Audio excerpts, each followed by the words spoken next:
গ্রামীণ পরিবেশ এবং প্রাকৃতিক পরিবেশ কার না ভালো লাগে।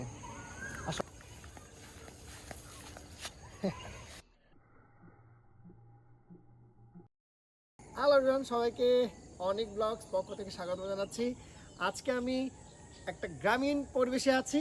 সো আসুন আপনারা সঙ্গে থাকুন। প্রাকৃতিক পরিবেশ আসলে খুব অসাধারণ এবং একটা বিকাল, এই মুহূর্ত, এই মনোরম একটা বিকেলে আসলে মনটা খুবই ভালো লাগে।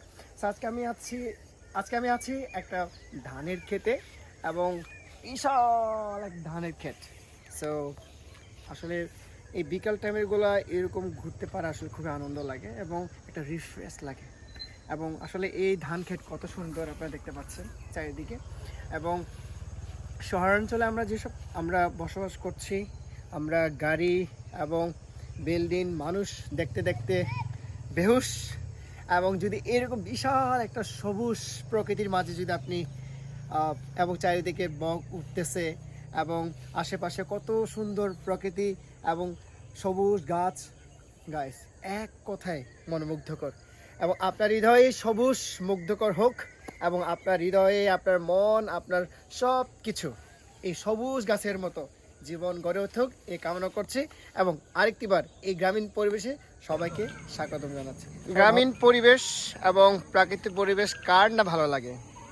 আসলে মনটা খুবই ভালো লাগছে যে এমন একটা ধানের ক্ষেত এবং সবুজ ক্ষেত, আসলে দুই চোখ ভরা, একদম যত যাই দুই চোখ ভরা সেই ধানের ক্ষেত খুব অসাধারণ এবং অনেক সুন্দর।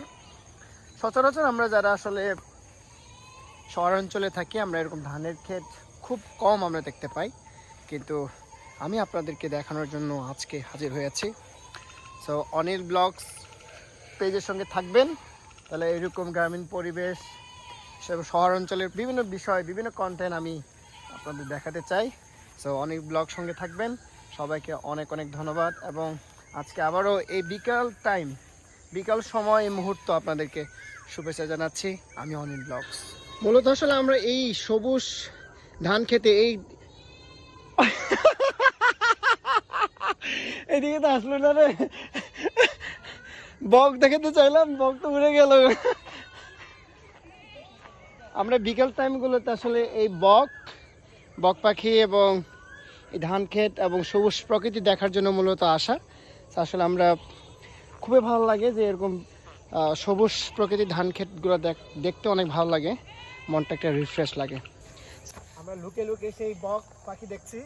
দেখুন কি সুন্দর বক, ওই যে মিখা ভাই,